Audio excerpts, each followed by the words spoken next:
She had everything: the name, the power, an empire of glass and marble stretching across Manhattan's most coveted skyline.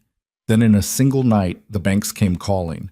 The lawyers stopped returning her calls, and her father's voice on the phone sounded like a man already saying goodbye. With nothing left to bargain and everything left to lose, Serena Vale did the one thing she swore she would never do. She walked into a room with the most dangerous man in New York City and shook his hand. If you want to know what that deal cost her, stay until the end. Like, comment your city, and let's see how far this story travels. The letter arrived on a Tuesday, which felt cruel somehow. Tuesdays were supposed to be unremarkable. Tuesdays were supposed to be the kind of day where nothing of consequence happened, where a woman could sit behind her desk on the 42nd floor of the Vale Grand Tower and work through a stack of vendor contracts without the ground shifting beneath her feet. Serena Vale read the letter 3 times. Then she set it face down on her desk, pressed both palms flat against the mahogany surface, and breathed through her nose the way her therapist had taught her 4 years ago when she'd had her first and only panic attack in the middle of a shareholder meeting. In through the nose, 4 counts. Hold, 4 counts. Out through the mouth, 4 counts. It didn't help. The letter was from First Continental Bank's legal division, and its language was precise and airless, the kind of prose designed by attorneys to convey catastrophic information without any of the emotion that catastrophe deserved. Words like acceleration clause and default threshold and liquidation proceedings arranged in neat paragraphs that, when stripped of their legal armor, said one simple thing: pay us $140 million within 60 days or we take everything. Everything meant the Vale Grand Tower, where she was currently sitting. It meant the Vale Harbor property in Charleston, the Vale Crest in Chicago, the 2 boutique hotels her grandfather had purchased in New Orleans back when she was 7 years old, and used to follow him through the lobbies like a small, determined shadow, watching him shake hands with guests by name, watching him straighten picture frames and smell the flower arrangements and run one finger along the banister to check for dust. It meant the legacy her grandfather had built from nothing, a man who'd arrived in this country with $40, a borrowed suit, and the specific kind of stubbornness that either destroys a person or makes them legendary. Serena was 31 seconds into her controlled breathing exercise when her assistant knocked. "Not now, Dana." "It's Marcus Chen on line 2. He says it's..." "I said not now." A pause. Then Dana's footsteps retreating down the corridor, careful and quiet. Serena straightened up. She pulled the letter back toward her and read the 3rd paragraph again, the one that outlined the precise sequence of events that would follow if the default was not remedied. She had an MBA from Wharton, 7 years of operational experience running a hotel group that employed over 3,000 people, and a brain that processed financial data the way other people's brains processed language, fluidly, automatically, with a speed that had impressed her professors and terrified her competitors. She understood exactly what the letter meant. She also understood, with a cold clarity that no amount of controlled breathing could blunt, that she had no immediate path to $140 million. The company's liquid reserves were at $18 million following the renovation of the tower's east wing. The line of credit they'd relied on for 2 decades had been frozen 6 weeks ago, when the bank's new risk assessment team had flagged the Vale Group's debt-to-asset ratio as unfavorable. 2 institutional investors who'd been in preliminary discussions about equity stakes had gone quiet in the last month. One of them officially, through a politely worded email from their fund manager, the other simply through the particular silence of people who had made a decision and lacked the decency to say so out loud. 60 days. She picked up her phone and called her father. It rang 4 times before connecting, which told her he was awake. When he was sleeping, his night nurse picked up on the 2nd ring. The pause before his voice meant he'd had to sit up, to find some position that didn't aggravate the pain in his chest, the damage that 3 years of a degenerative cardiac condition had done to the man who had once walked 18 holes of golf without breaking a visible sweat. Serena. His voice was thinner than it had been 6 months ago. It was still his voice, her father's particular timbre, the one that had read to her at bedtime, and shouted at referees from the bleachers and delivered the eulogy at her grandfather's funeral without once looking at his notes. But it was thinner now, like fabric that had been washed too many times. How bad? She hadn't told him about the bank's warnings. She'd been protecting him the way you protect someone who is already carrying more than their body can hold. But he'd always known when she was keeping something. He'd told her once that she had her grandfather's eyes, which meant she had her grandfather's tell, a slight tightening around the temples when she was managing information. He couldn't see her eyes right now, but he knew anyway. 60 days, she said. First Continental, the acceleration clause. Silence. Then, carefully, how much? 140. Another silence. Longer this time. She heard him exhale slowly, and she could picture him in the hospital room in Zurich, the private clinic her mother had insisted on, the one with the view of the lake and the team of cardiologists who spoke 4 languages, sitting on the edge of his bed in the gray morning light, looking at his hands. Your grandfather built that tower, he said finally. I know, Dad. He poured concrete on that site himself. In 1971, he had blisters on his hands for 3 weeks. I know. Serena. His voice dropped, got quiet in a way that had nothing to do with the distance between them. Don't lose the tower. She closed her eyes. I'm not going to lose the tower. She said it with the same certainty she said everything, flat, decisive, leaving no gap for doubt to enter. It was a tone she'd cultivated over 7 years of boardrooms and quarterly reviews and negotiations with contractors who thought a woman in her late 20s was someone they could manage. She'd learned early that certainty was a kind of armor. If you said a thing with enough conviction, people believed you, and sometimes, not always, but sometimes, the belief itself created enough space for the thing to become true. She wasn't sure she believed it this time, but she said it anyway because her father needed to sleep, and the alternative was unacceptable. After she hung up, she sat for a long time looking at the Manhattan skyline through the floor-to-ceiling windows of her office. It was early March, and the city was the color of pewter and cold glass, the sky pressing down low and gray over the buildings. She'd sat at this window 1,000 times. She'd made decisions from this desk that affected thousands of lives. Hiring and firing, acquiring and divesting, navigating the specific brutal physics of hospitality in one of the most competitive markets in the world. She'd always found a way. The question now was whether there was a way left to find. She opened her laptop and went back through the list she'd been building over the last 3 weeks. Potential investors, potential buyers for the non-flagship properties, potential debt restructuring options. She'd been through it 6 times. Every path she could identify either required time she didn't have or capital she couldn't access, or both. The real estate market had softened. Private equity firms were cautious. The brand, while respected, carried debt that made it a complicated acquisition target. She was halfway through reading a valuation report she'd already memorized when Dana knocked again. I told you, Ms. Vale. Dana's voice was different this time, quieter, and with a particular quality that made Serena look up. Her assistant was 26 years old, competent, unflappable, and had worked for Serena for 3 years without once showing anything other than professional composure in the office. Right now, she looked like someone who had just been asked a question in a language she didn't speak. There's a man here. He doesn't have an appointment. Then he can make one. He said you'd say that. Dana paused. He also said to give you this. She crossed the room and placed a card on Serena's desk. It was heavy stock, cream-colored, with a single name embossed in clean black type.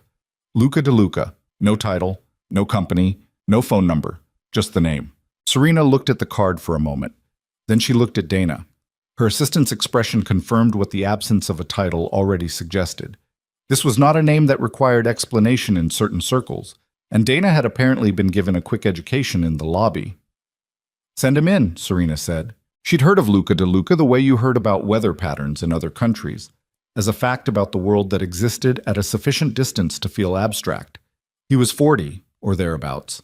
He'd taken over his family's organization at 27 after his father's death, and had spent the following decade doing something that shouldn't have been possible, building a legitimate global business network on top of an infrastructure that had no business being the foundation for anything legitimate. He had holdings in logistics, real estate, private security, and financial services across 4 continents. He appeared at charity galas and sat on the boards of 2 foundations. He was photographed occasionally at restaurants and industry events, always well-dressed, always with the particular stillness of a man who had never once in his adult life been uncertain about where he stood in a room. He was also, depending on who you asked and how much they'd had to drink, the kind of man that other powerful men were careful not to cross. Serena stood when he came in, not because she was nervous, but because she was not the kind of woman who remained seated when someone entered a room she controlled. She put her hands in her pockets and watched him cross from the doorway to the center of the office.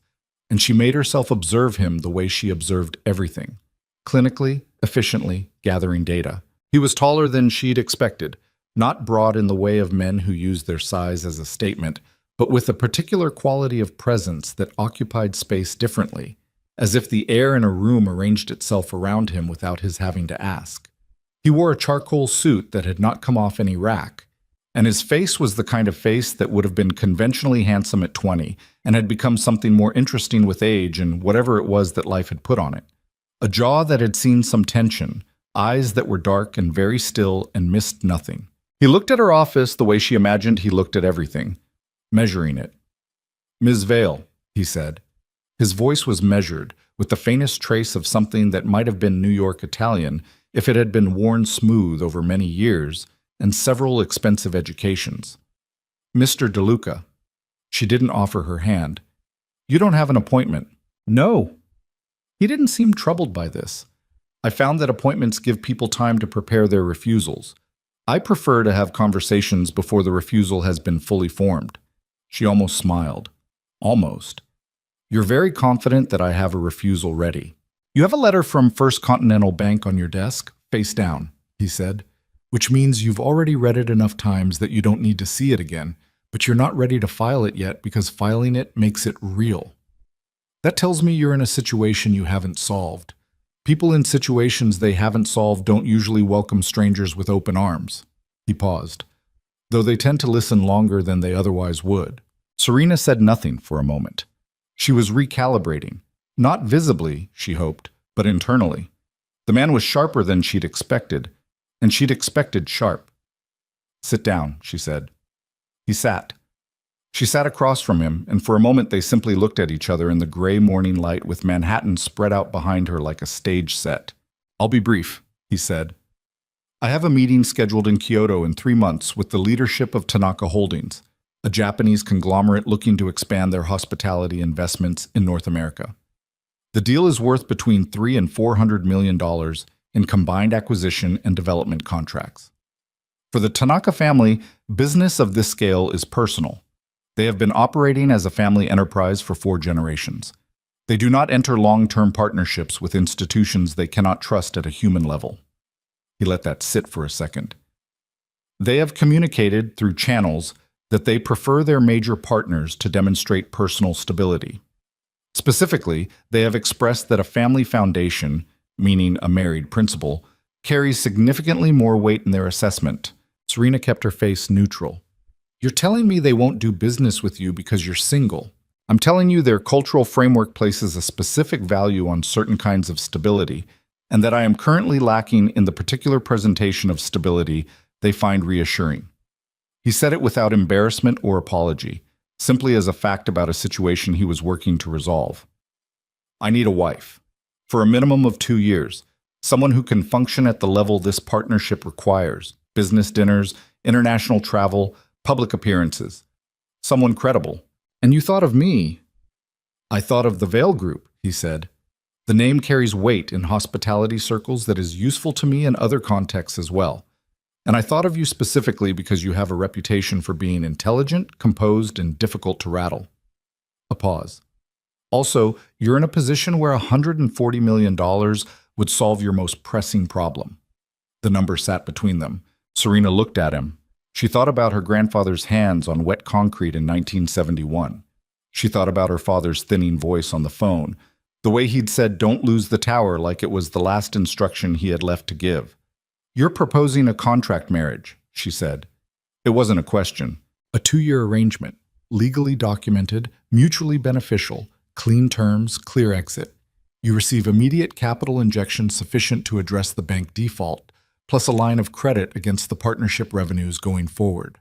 The hotel group stabilizes. In 2 years, we dissolve the marriage quietly and professionally. and both parties walk away with what they came for. And in the meantime? In the meantime, we present a convincing partnership. We attend events together. We share a residence. The penthouse at DeLuca Tower has a secondary suite. You would have your own space. You continue running the Veil Group. I continue running my operations. Our personal lives remain personal. Serena stood up and walked to the window.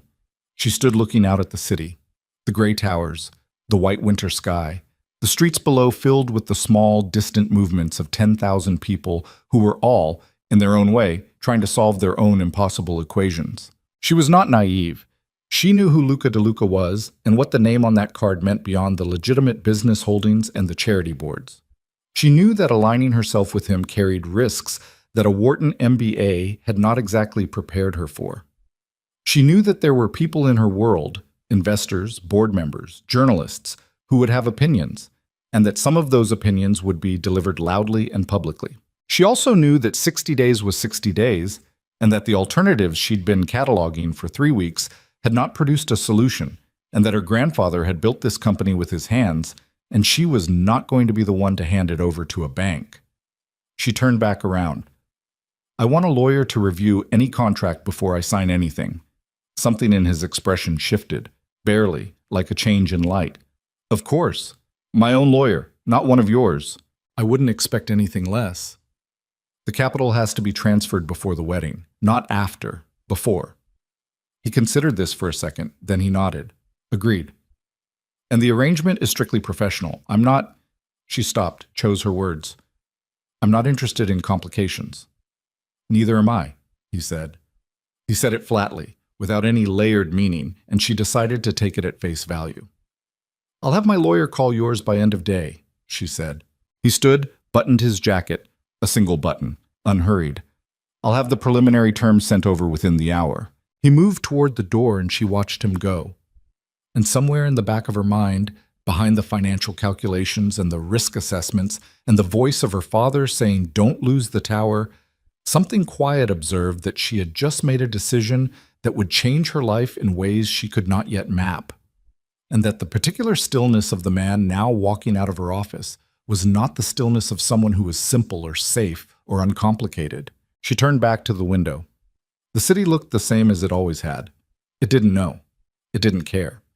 Manhattan had been making and breaking people since before her grandfather poured his concrete, and it would keep doing so long after she was gone. She reached over and picked up the cream-colored card, held it between two fingers. Luca DeLuca. She put it in her top drawer and went back to work. The contract arrived via encrypted courier at 4:17 in the afternoon. 47 pages of dense legal language accompanied by a separate term sheet that outlined the key provisions in plain English, which she appreciated. She sat at her kitchen table in her apartment 3 blocks from the tower and read every word. Both documents, every footnote, every clause. Her lawyer, Patricia Howe, 53 years old, Yale Law, with a manner that combined absolute precision with a refusal to be impressed by anything, arrived at 6 with a yellow legal pad and a cup of coffee she'd brought from outside because she'd learned years ago that Serena's kitchen contained wine, water, and occasionally some almonds, which was not a sufficient caffeination situation for a document review of this nature. Patricia read in silence for 40 minutes while Serena sat across from her and did not pretend to do anything other than watch. Okay, Patricia said finally. She set down the last page and picked up her pen. The capital transfer mechanism is clean. He's proposing a direct injection into the Veil Group's operating account. Not a loan, not an equity stake, a direct transfer classified as a spousal financial support arrangement under the marriage contract, which is unusual but not unheard of and actually protects you from certain tax and governance complications a loan would create. She tapped her pen against the pad. The exit clause is fair. Clean divorce at 24 months, mutual release of claims, no asset entanglement beyond what's explicitly listed. What's explicitly listed?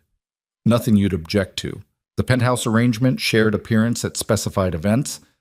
There's a schedule attached, I'll review that separately. And a mutual confidentiality agreement regarding the nature of the original arrangement. Patricia looked up.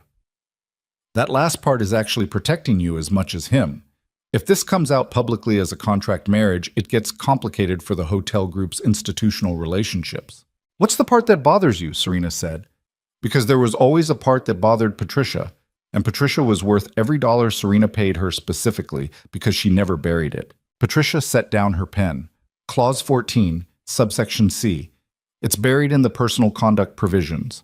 She slid the document across the table and pointed. He has the right to terminate the contract early, before the 24 months, under certain conditions. One of those conditions is broadly worded. It says material interference with DeLuca business interests. That's vague enough to mean a lot of things. Serena read the clause. Read it again. What's he worried about? I don't know. But you should ask him. Patricia leaned back. Serena, this man, I don't need to tell you who he is. No. You're doing this for the right reasons. The hotel, your father, all of it. I understand that.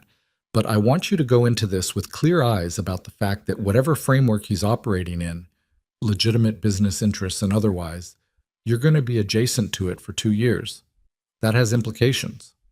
I know. Good. Patricia picked up her pen again. I'm going to request 3 amendments. The termination clause needs to be tightened.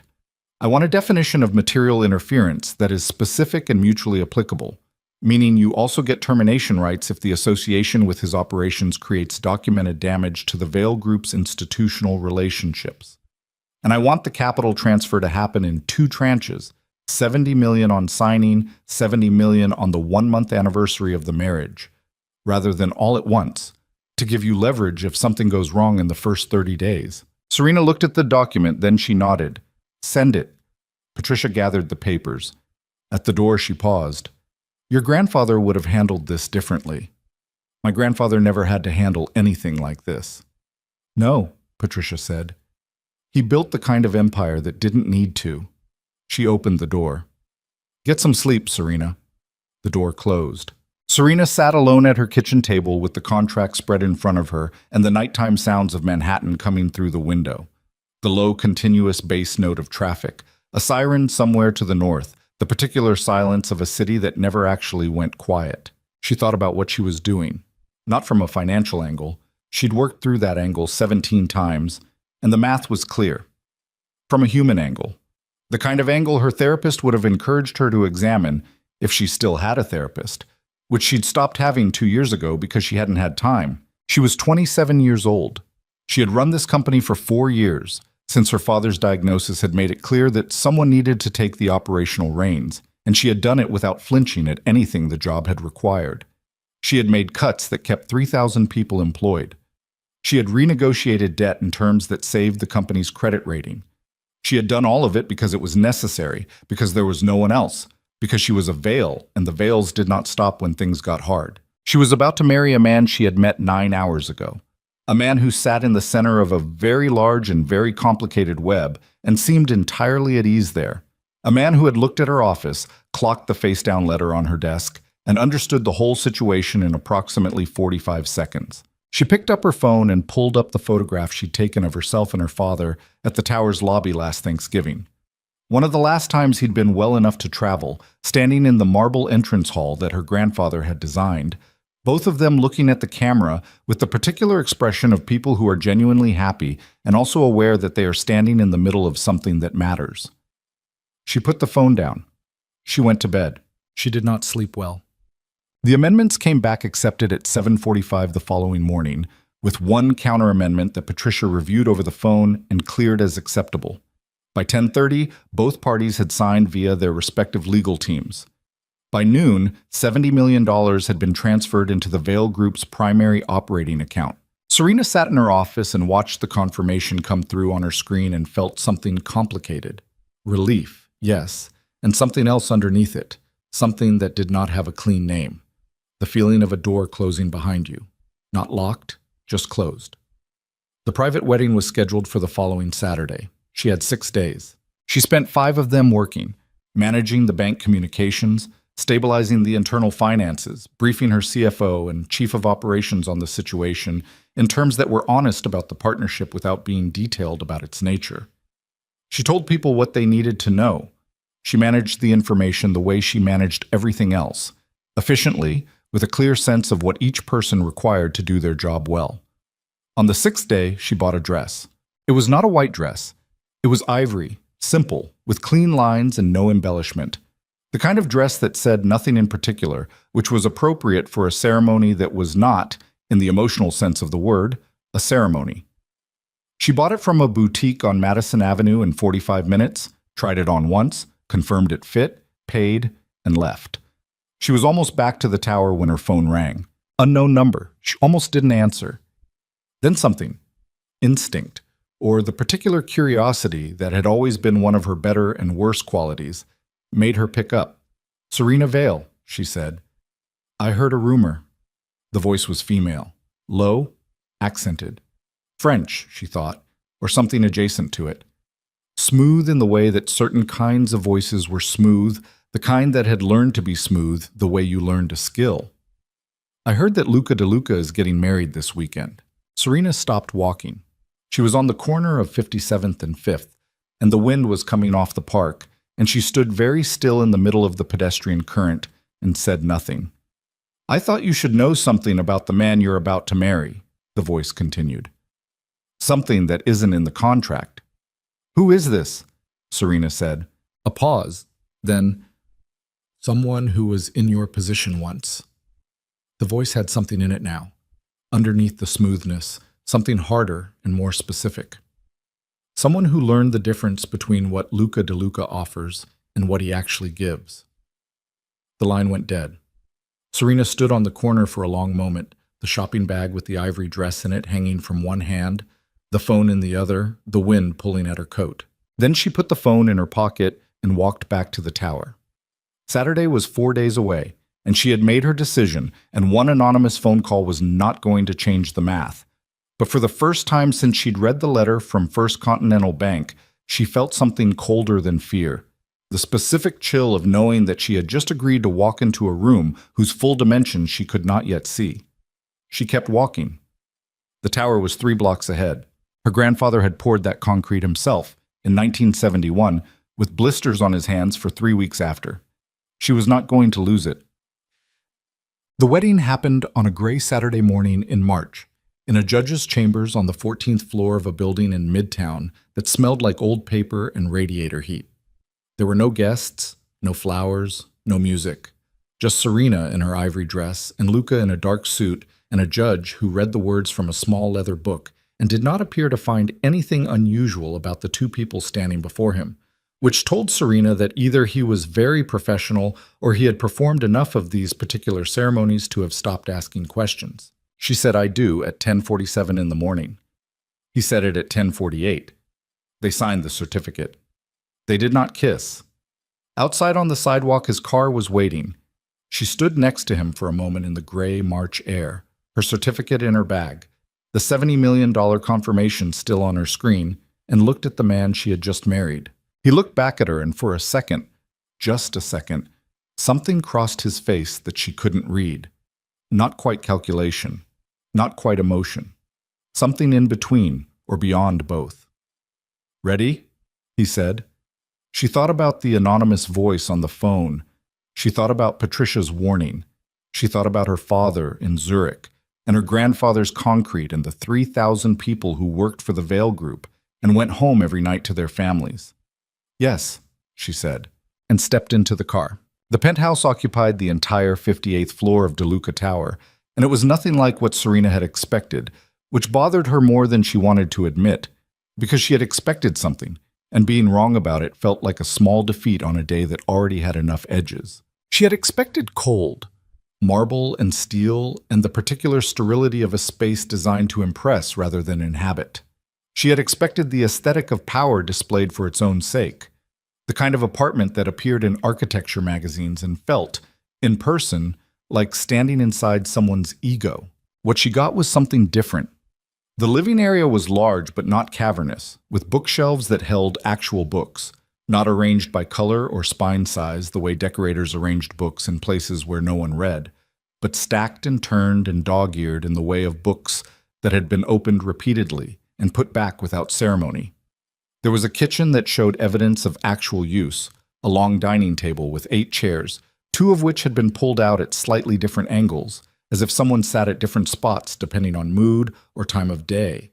Windows that ran floor to ceiling on 3 sides, and through them the city spread out in every direction, gray and dense and moving. The secondary suite was at the east end of the floor, separated from the main living areas by a short corridor with a door that locked from both sides. Luca showed her the space without commentary, the room, the bathroom, the small sitting area with its own window, and told her the access code for the floor and the building's private elevator. "The housekeeper comes Tuesday and Friday mornings," he said. "She has her own access. I can change the schedule if you have conflicts." "Tuesday's fine," Serena said. "I'm usually in the office by 7. He nodded. He was standing in the doorway of the suite, his jacket still on, and he was looking at the room rather than at her, checking it the way someone checks a thing they have prepared, looking for gaps. "There's a car available to you whenever you need it," he said. "Marcus, my driver. You can reach him directly. I'll send you his number." "I have a car. The building's private garage is more secure." A pause. "It's not a suggestion. It's how things work here." She looked at him. "Is that something I should expect often? Distinctions between suggestions and how things work here?" Something moved across his jaw. Not quite a reaction, more like the management of one. "Probably," he said. "Yes." "Good," she said. "I appreciate the clarity."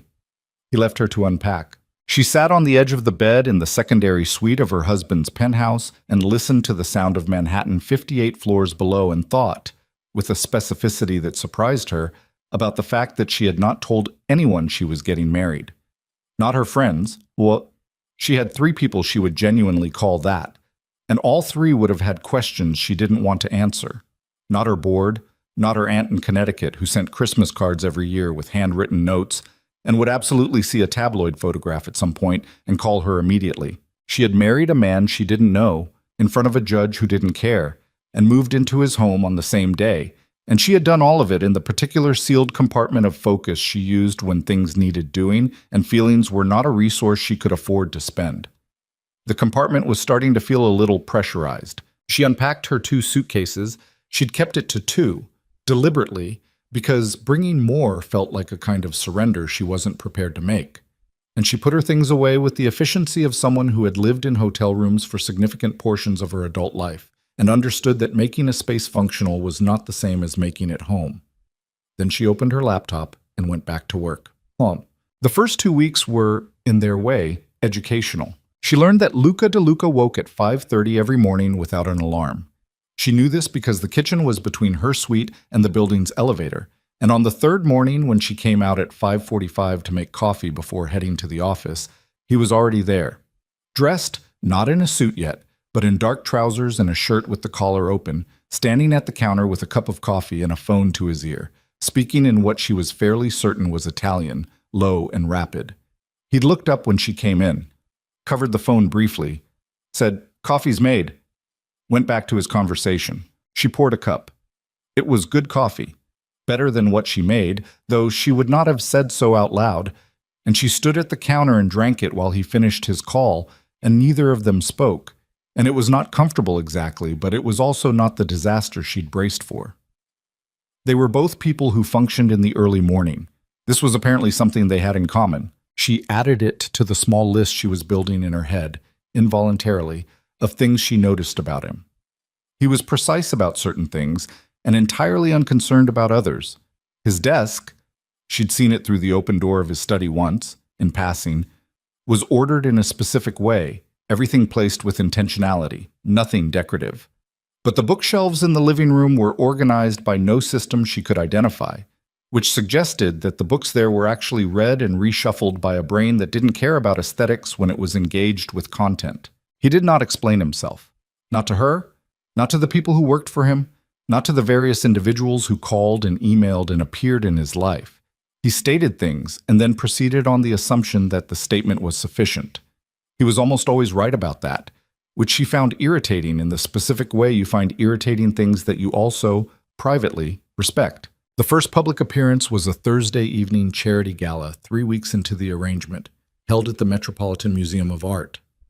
The event was for a pediatric medical foundation and carried the specific social weight of a New York occasion where the ticket prices were $40,000 a table and everyone in the room was performing 3 different versions of themselves simultaneously. She wore navy.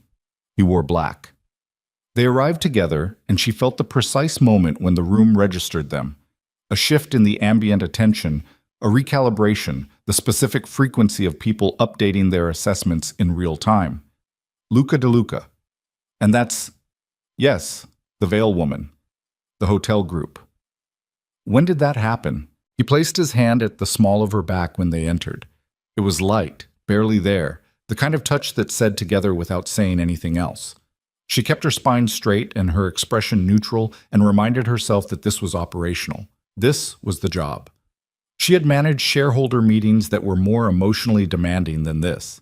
What she had not managed before was the sensation of that particular warmth at the small of her back, or the way she was acutely, annoyingly aware of exactly where his hand was and when it moved.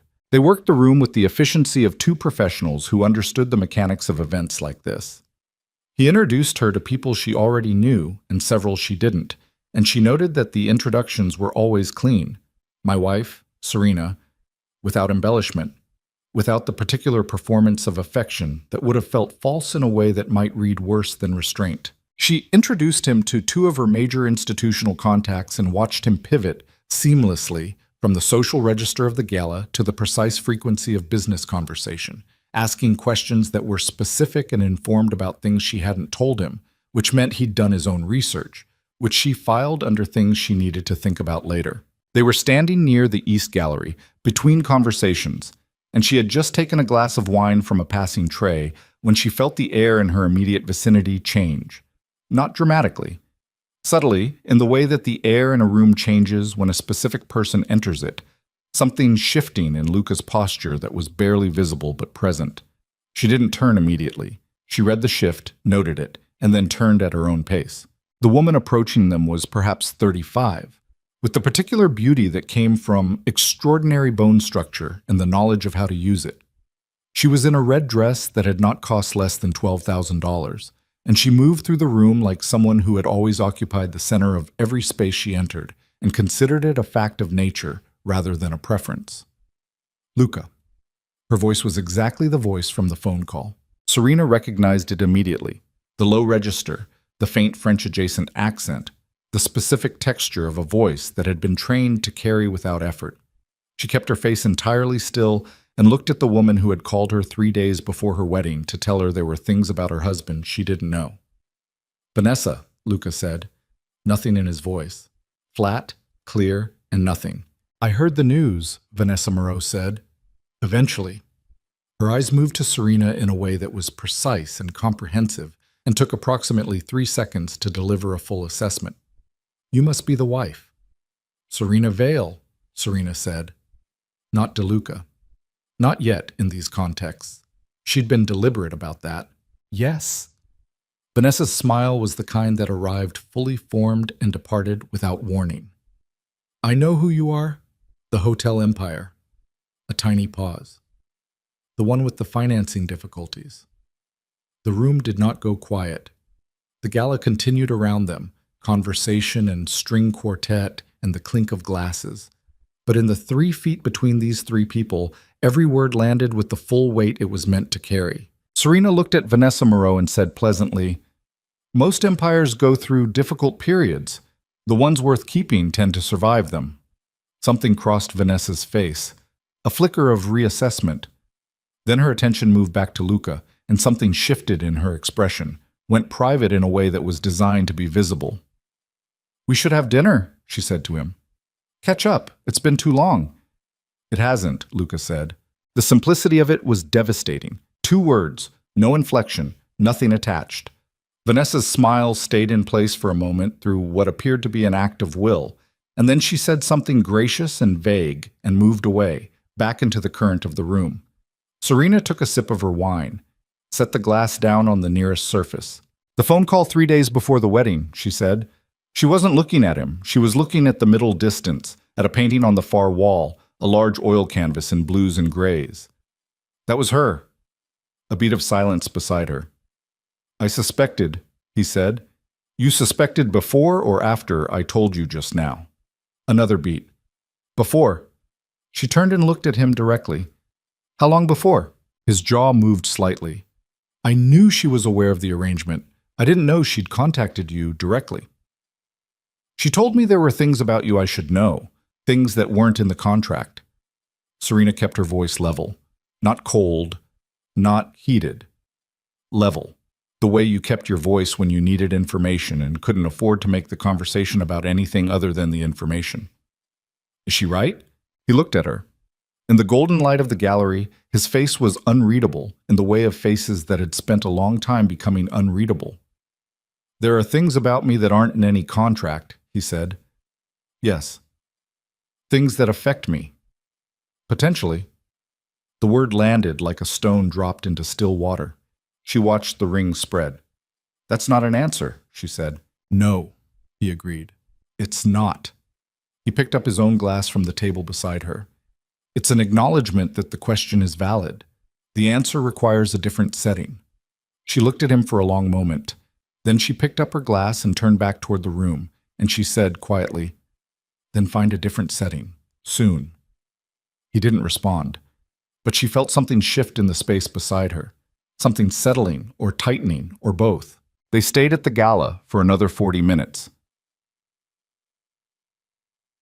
The different setting was 2 nights later in the kitchen at 10:30 in the evening, which was not the setting either of them would have chosen deliberately, but was the one that presented itself. She came in for water and found him at the counter with a glass of whiskey and a spread of documents that he'd been working through, and he looked up, and she could see in his face, just briefly, that he'd been waiting for this moment with the particular tension of someone who has been carrying a thing and would like to put it down. She got her water. She sat down at the counter across from him. "Tell me about Vanessa Moreau," she said. He moved the documents aside, drank, set the glass down. "We were engaged 4 years ago, for about 8 months. What happened?" "She wanted the life." He said it without resentment, simply. "The access, the position, the security. I was not careful enough at the beginning about distinguishing between wanting those things and wanting me." That's a generous interpretation. Something flickered. It's the accurate one. I wasn't without fault. I was working 18-hour days during that period, and she had a great deal of time and not enough of my attention. The version of the story where I'm entirely reasonable doesn't hold up under inspection. Serena turned her water glass slowly between her palms. "She's not done with you." "No." "Is she dangerous?" The word sat between them. He looked at her, and for the first time since she'd met him, she had the sense that the question had landed somewhere real, beneath the management, beneath the control, in the actual person.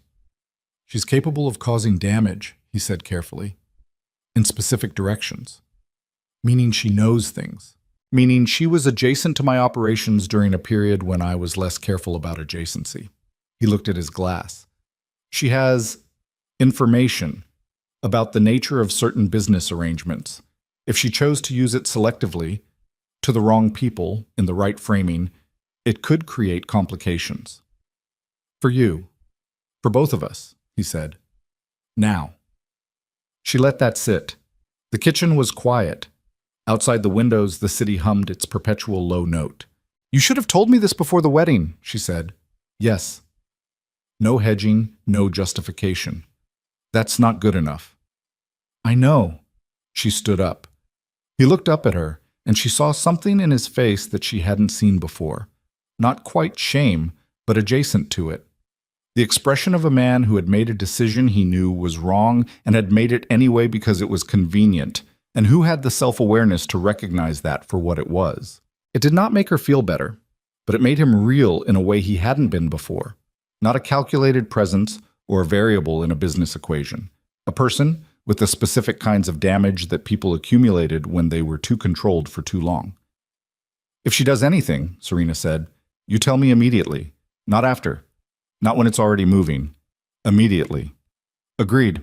And you stop making decisions about what I need to know based on what's convenient for the arrangement. We made a deal. That means the information that affects the deal is mine to have." He looked at her for a long moment. "Agreed," he said again. She went back to her room. She lay in the dark for a long time, listening to the city, and she thought about the word dangerous and the careful way he'd avoided using it directly. She thought about what it meant to be adjacent to someone's operations. She thought about the specific quality of his voice when he'd said "for both of us now," and the weight in it, The way it carried something that sounded, for just a moment, like more than an operational assessment. She turned over. She was not going to think about that. 3 days later, Vanessa Moreau gave an interview.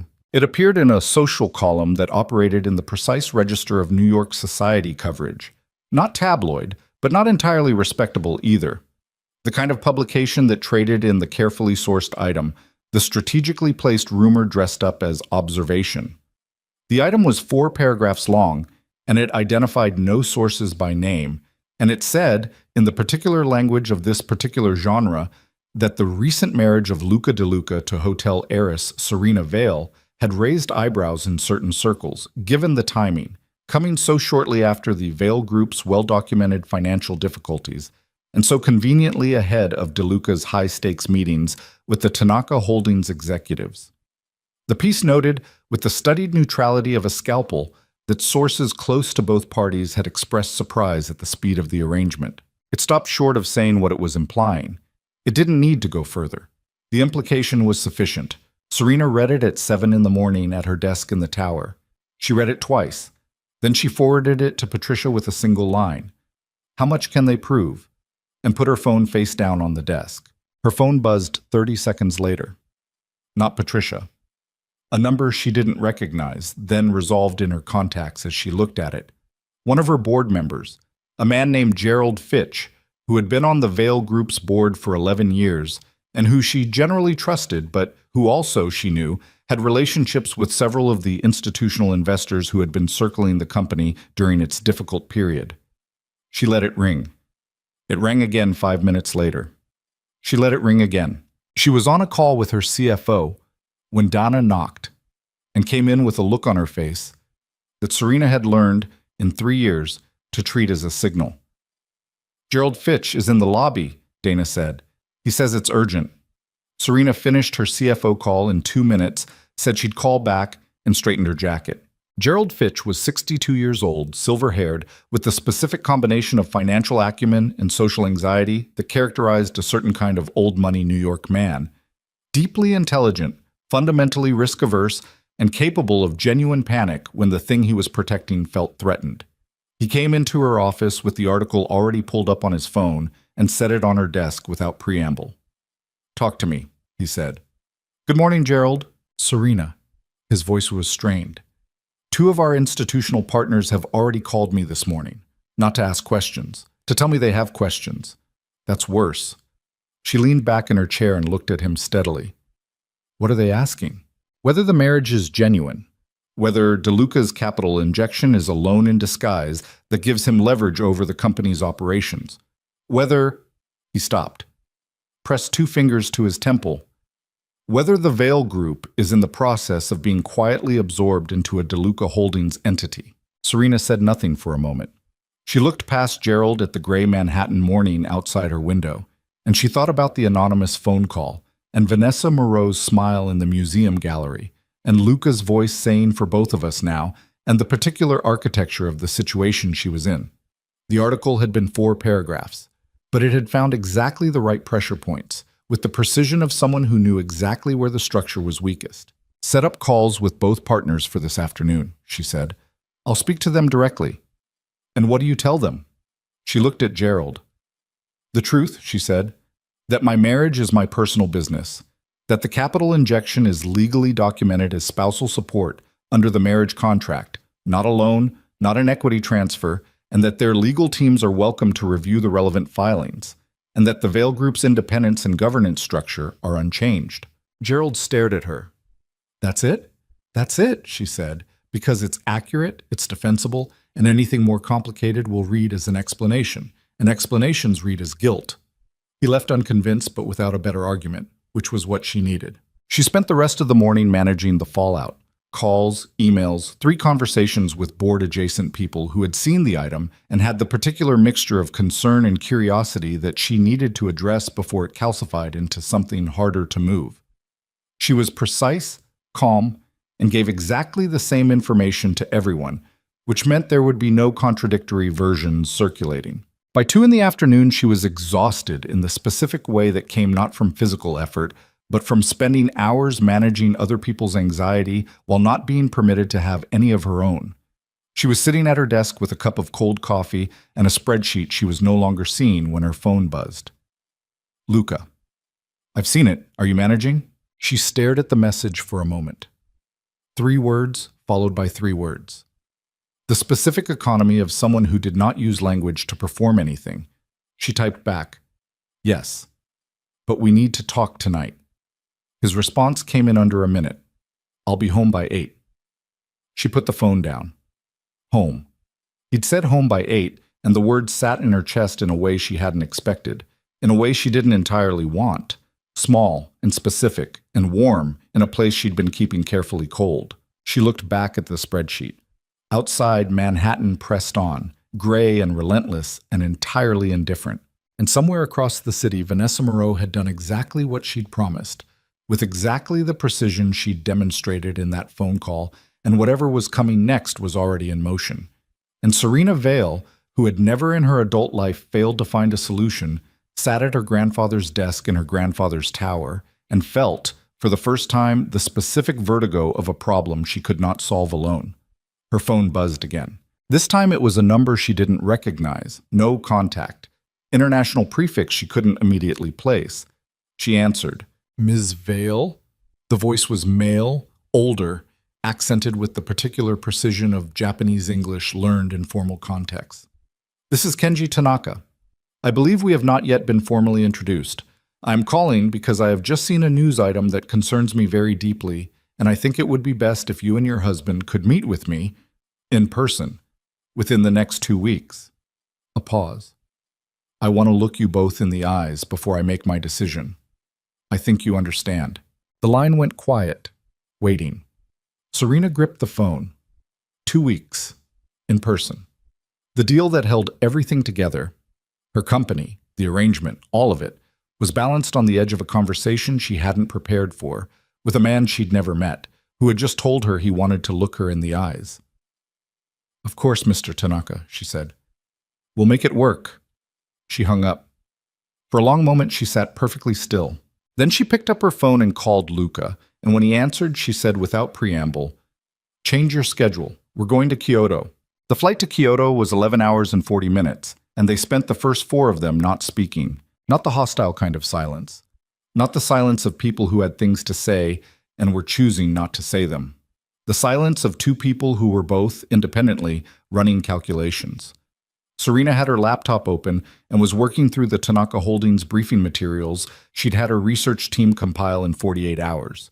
Company history, family structure, key decision makers, the cultural context of how the Tanaka organization made major decisions and what they valued in long-term partners. Luca sat across the aisle with documents of his own, and occasionally she was aware of him looking up and out at the dark sky beyond the window, the particular stillness of him when he was thinking. They were in the air over the Pacific when he closed his folder and said, without looking up, Vanessa gave them something. Serena looked up from her screen. Not just the article, he said, something more specific. He turned to look at her, and his face in the low cabin light was set in a way she'd come to recognize. Controlled surface, pressure underneath. I have a contact inside Tanaka Holdings. Lower level, but reliable. He says that in the last 4 days, someone has been in communication with the family's due diligence team, providing documents. What kind of documents? Financial records. The timeline of the Vale Group's debt situation, and the timeline of our marriage. He said it flat, side by side. Serena set her laptop on the seat beside her. How detailed! Detailed enough to suggest the sequence was not coincidental. She looked at him for a moment. The cabin was quiet around them. The low engine hum, the occasional movement of a crew member at the far end. She has access to your financial records? She has access to certain communications from 4 years ago, from a period when I was less disciplined about what I discussed in personal contexts. His jaw moved slightly. I underestimated her patience. Or her anger, Serena said. He looked at her. Something in his expression shifted. Not agreement exactly, but acknowledgement. Or her anger. Serena turned to look out the window at the black sky and the black ocean below it, 35,000 feet of nothing between the plane and the water. She felt the specific coldness of a situation closing in, the shape of it becoming clear, the way a problem you've been half seeing suddenly resolves into full focus and is worse than you thought. If they have documentation suggesting the marriage was financially motivated, she said carefully, and they are already skeptical, which Kenji Tanaka's phone call suggested, then arriving in Kyoto and presenting ourselves as a genuine couple is not going to be sufficient. No, he said, it won't. So what is? He was quiet for a moment. The truth, he said, or a version of it. She turned back to look at him. Explain what you mean by a version of it. The arrangement was real, he said. The terms were documented. That part they already know or suspect. What they don't know, what isn't in any document Vanessa could have given them, is what has happened in the 4 months since. He paused. The question is whether what has happened in 4 months is something we can speak to honestly. The cabin hummed around them. Serena looked at him for a long time. At his face in the dim light, the lines of it, the jaw that held tension like a structural beam, the eyes that were very dark and very still, and had in 4 months of shared mornings and shared silences and one conversation in a kitchen at 10:30 at night started to carry something she did not want to name. That's a complicated question, she said. Yes, he said. It is. She picked up her laptop again. Get some sleep, she said. We land in 6 hours. He looked at her for a moment longer. Then he turned back to the window. Neither of them slept. Kyoto in March was gray-green and cold, the streets damp from overnight rain, the hills to the east carrying a low mist that softened everything at its edges. Their car moved through the city with the unhurried precision of a driver who had navigated these streets many times, and Serena watched the city through the window and tried to clear her head of the 11-hour flight and the conversation that had happened in the middle of it. The Tanaka family's offices were not in a tower. They were in a low, elegant building set back from a residential street. Traditional architecture adapted for modern use, the kind of building that communicated through its restraint that the people inside it had nothing to prove to anyone. They were received by a young assistant who led them through a series of quiet corridors and into a meeting room where Kenji Tanaka was already waiting. He was 71 years old and looked like a man who had spent 7 decades making difficult decisions and had made his peace with the weight of them. He was not tall, but he occupied his space with a completeness that made the room feel calibrated around him. He had the precise measuring eyes of someone who had interviewed 1,000 people and knew within 90 seconds what kind of person they were. He looked at Luca first, then at Serena, then at the space between them, the particular invisible architecture of two people's relationship visible only to someone who knew how to read it. He bowed slightly. They bowed in return. Tea was poured. They sat. Thank you for making this journey quickly, Kenji Tanaka said. His English was exact and formal, the product of decades of international business. I will not waste your time with indirection. I have been given information that troubles me. I asked you to come here so that I could hear what you say when I show it to you. He placed a folder on the table and pushed it toward them. Serena opened it. Inside was a document she had never seen, not the original contract, which was sealed and legally protected, but something more specific and more damaging. A chain of emails between Luca's office and an intermediary, dated 3 weeks before the wedding, outlining the structure of the capital injection and its relationship to the proposed marriage arrangement. There were financial projections. There was a timeline. There was a line in one email, written by someone in Luca's organization, not by Luca himself, but carrying his operational stamp, that read, Subject confirms acceptance of terms. Wedding to proceed as scheduled. Tanaka timeline remains intact. Subject. She had been referred to, in her future husband's business correspondence, as subject. She read the email 3 times. The word subject sat in her chest like something cold and dense. Not a person. An item in a project plan. A variable in an equation. She set the folder down on the table. Her hands were steady. She was very good at keeping her hands steady. She did not look at Luca. Kenji Tanaka watched her with those precise, measuring eyes. Mr. Tanaka, Serena said, and her voice was level, entirely level, which cost her something she couldn't have measured. May I have 5 minutes alone with my husband? A pause. Then Kenji nodded once and rose, and the assistant led him from the room, and the door closed with the soft click of a well-fitted Japanese door. and the room was quiet. Serena sat very still for approximately 3 seconds. Then she turned to Luca. He was already looking at her. His face was... She searched for a word and found nothing adequate, settled for contained, like pressure inside something that was not going to break, but was very aware of the pressure. And his eyes had something in them that she didn't have the bandwidth to interpret right now. "That email," she said. Her voice was very quiet. "Subject. That language was used by my operations coordinator," he said. "Not by me. It was sent from your organization, in a chain documenting our arrangement, 3 weeks before we were married." "Yes." "And you knew this document existed." A pause that lasted less than a second, but was long enough for her to feel it. "I knew the email chain existed. I didn't know Vanessa had obtained a copy." "That's not what I asked." She looked at him directly, and whatever was in her face made something in his shift. "Did you know that your people were referring to me as subject in their operational documentation of our marriage?" The silence lasted longer this time. "I reviewed the arrangement's documentation after the fact," he said. "I saw the language. I should have flagged it. You should have..." She stopped, pressed her lips together, breathed once through her nose. "Luca, I walked into that judge's office and I signed my name and I moved into your home, and for 4 months I have been working to make this arrangement function because I gave you my word. And in the documentation of how that arrangement was constructed, I was classified as a subject." "Serena, don't." The word came out sharper than she intended. She pulled it back, measured her next breath. "Don't explain it. Don't contextualize it. Just tell me. And I need you to tell me the truth right now, in this room, before we have to go back out there. Was I anything other than a variable in your planning at the beginning, when you walked into my office?" The question landed in the room and stayed there. Luca looked at her, and she watched something happen in his face that she had not seen before. Not the management, not the control, but underneath it, the thing the control was managing. His jaw was tight. His hands on the table were very still in the way that hands were still when their owner was applying force to keeping them that way. "At the beginning," he said, and his voice was lower than usual, a different register, "you were a solution to a problem." She absorbed this. It hit exactly the way she'd known it would. Not as a surprise, because she'd known the terms. She'd signed the contract. She was not naive, but as something else, something that didn't have a clean name and that she would not allow herself to feel fully in this room right now.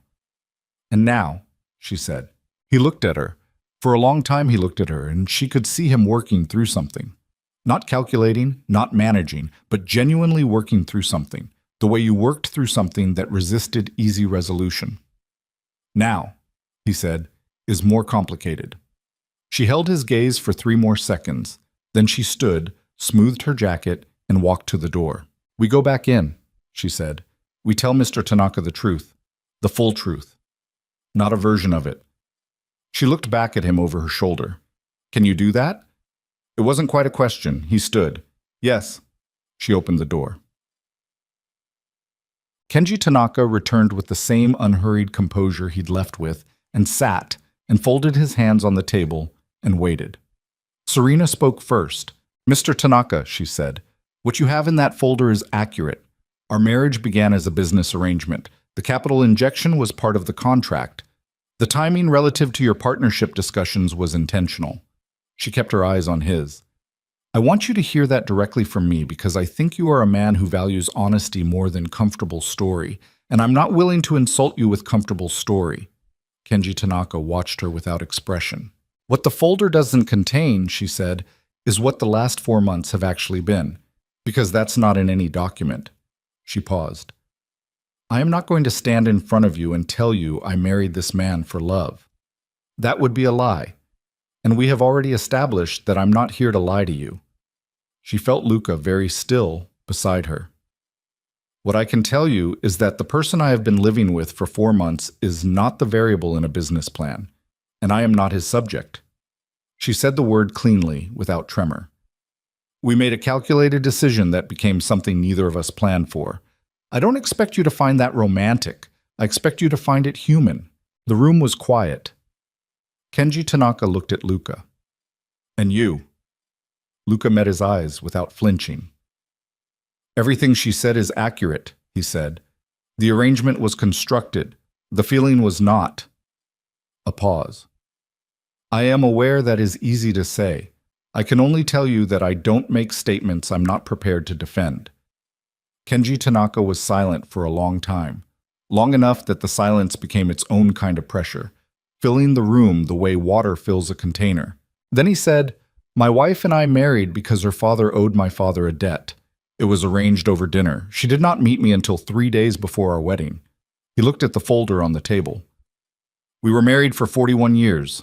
She died 4 years ago." His voice carried something careful and immovable at the same time. "I do not believe that how a thing begins determines what it becomes." He closed the folder. "But I believe that how people behave when they are caught determines who they are." He looked at Serena, then at Luca, then back at Serena. "I will make my decision within 72 hours, he said. "Enjoy Kyoto." The hotel was traditional. Tatami rooms, sliding screens, a garden with stones and moss, and the particular careful quiet of a space designed for contemplation. They had separate rooms. That had been Serena's specific instruction to the travel coordinator, and Luca had not commented on it. She sat on the floor of her room in the dark for a long time after dinner, her back against the low platform of the bed, looking at nothing. The garden was visible through the screen, the stones in their pale gravel sea lit faintly by lanterns along the path. She was not going to cry. She had not cried over a professional situation since she was 23 and had made her first major operational error as the newly appointed assistant director of the Vale Group's East Coast division, and she had driven home, cried for 45 minutes in a gas station parking lot, then driven back and fixed it. Since then, she had maintained a strict policy of not crying in professional contexts, which this was. This was professional. She pressed the back of her hand against her mouth for a moment. Subject. She had known. She had understood the terms from the first day, had walked into the arrangement with clear eyes and a signed contract, and the specific pragmatism of a woman who knew that survival sometimes required choices that were not romantic. She had known that she was a solution to a problem. Knowing it and reading it in black type in a business email were not the same thing. The distance between those two experiences was larger than she'd expected. She was angry about that, about the distance, about the fact that it existed, about the fact that knowing something intellectually had not protected her from feeling it physically when it was confirmed in writing. She was also angry at herself for being angry, which was its own kind of exhausting. A knock at the screen door. She didn't move. "I don't want to talk right now." "I know." Luca's voice outside the screen. "I'm not here to talk." A silence. "Then what are you here for?" "To tell you that I understand if what happened today changes things," he said. "Between us, the arrangement. All of it." His voice was level, but there was something beneath it. Not quite strain, but the quality of someone speaking carefully in order to say something accurately. "I made decisions in the construction of this arrangement that I rationalized as efficient, and that were in part a failure to think about you as a person rather than a participant. I'm not going to dress that up." Serena sat very still on the floor. "The word in that email," he said, "I didn't write it, but it came from my operation. That means I own it, and I'm sorry." She had not expected the word sorry from this man. Not because she'd thought him incapable of it. She'd come to know, in 4 months, that he was more capable of self-awareness than his exterior suggested. But because the word, in his voice, carried a weight and a plainness that made it land harder than elaborate explanation would have. She stood up, crossed the room, slid the screen open. He was standing in the corridor in a dark sweater and trousers, no jacket, and he looked tired. Not physically, but in the way of someone who had been holding a specific kind of tension for a long time and had not found a clean way to put it down. She looked at him for a moment. "I knew what I signed," she said. "I'm not pretending I didn't. That doesn't make the language acceptable." "No," she said, "it doesn't." She leaned against the doorframe. "Luca, what did you mean earlier, on the plane, when you said what has happened in 4 months? What did you mean by that?" He looked at her, and something shifted in his face. The management, the control, not disappearing, but moving aside, the way furniture moves when you need to get to the thing behind it. "I think you know what I meant," he said quietly. The lanterns in the garden were very still. The stones sat in their pale gravel. She looked at him for a long moment. Something moved in her chest. The thing she'd been keeping carefully unnamed. The warmth she'd felt when he'd texted home by 8. The awareness of his hand at the small of her back in the museum gallery. The way she'd felt in the car leaving Kyoto that morning. Like she was standing on the edge of something, and she knew it, and he knew it, and the lanterns in the garden were very still, and neither of them moved for a long moment that had the specific weight of moments that divide time into before and after. Then her phone rang. The sound was obscene in the quiet, loud and flat, and entirely indifferent to what it was interrupting. She pulled it from her pocket automatically, the reflex of someone who had spent 7 years being the person other people called when things went wrong. Patricia Howe. 11:47 at night, Kyoto time, which made it just after 10 in the morning in New York. She looked at Luca. Something moved across his face. Not frustration exactly, but the management of it. "Take it," he said quietly. She answered, "Patricia, I need you focused." Patricia's voice had the specific quality of a woman delivering bad news at speed, because speed was the only thing that helped. Vanessa Moreau has been busy. In the last 6 hours, she has been in contact with 3 of your major institutional partners, not the ones Gerald flagged, 3 different ones, and she has provided them with a more complete version of what she gave the press. Full documentation, the capital injection structure, the marriage timeline, a memo from Luca's organization that she's framing as evidence that the Vail Group is being used as a front for DeLuca Holdings' expansion into the hospitality sector. Serena turned away from the doorway and walked 3 steps into her room. "That characterization is false." "I know it's false. You know it's false. Right now, 2 of those 3 partners are making calls to their legal teams, and the 3rd has already sent a formal inquiry to the Vail Group's board requesting an emergency meeting." A pause. "Gerald Fitch called me 40 minutes ago. He's scared, Serena. Really scared. He's talking about triggering the board's oversight protocol. He can't trigger that without a majority. He has 3 votes locked. He needs 2 more. He's been on the phone all morning." Patricia's voice dropped a register. "If he calls an emergency board meeting and gets the votes, they can suspend your operational authority pending review. You'd be running the company with your hands tied while this plays out. And the bank situation, the 60-day window doesn't disappear just because a board is in dispute." Serena stood in the center of the tatami room with the phone pressed to her ear and felt the specific sensation of a structure she had been holding together beginning to shift in multiple places simultaneously. Not collapsing, not yet, but moving in the way that things moved before they collapsed, if you didn't get your hands on the right joints fast enough.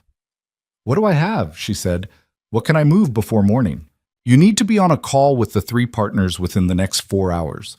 You need something concrete, not assurances, not framing, concrete documentation of the firewall between the Vail Group's governance and DeLuca Holdings. And you need Gerald not to get those 2 additional votes." "Who are the 2? Patricia named them. Serena closed her eyes for 2 seconds, opened them. "I can get one of them. The other is going to be harder." "How much harder?" "Eleanor Marsh has been on that board for 8 years, and she doesn't move for anyone she doesn't trust personally. I can call her, but she's going to want to meet in person." She checked the time. "I'm in Kyoto. If I leave tonight, there's a direct flight to JFK at 2 a.m. You'd land early evening New York time. That gets you there before Gerald can call the meeting. He's going to try for tomorrow morning."